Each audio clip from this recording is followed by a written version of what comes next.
الصلاۃ والسلام علیکہ سیدی یا رسول اللہ، الصلاۃ والسلام علیکہ سیدی یا حبیب اللہ۔ آج کی بہت ہی پیاری حدیث، حضور صلی اللہ علیہ وآلہ وسلم ارشاد فرماتے ہیں کہ شیطان نے عرض کیا، یا رب مجھے تیری عزت کی قسم، میں تیرے بندوں کو اس وقت تک بہکاتا رہوں گا جب تک ان کی جانیں ان کے جسموں میں رہیں گی۔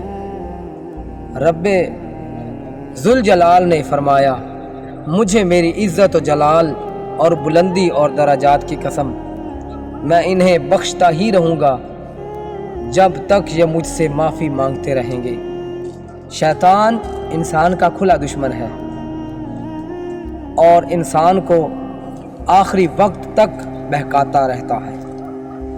اللہ تعالی ہمیں شیطان کے شر سے بچنے کی توفیق عطا فرمائے، آمین یا رب العالمین۔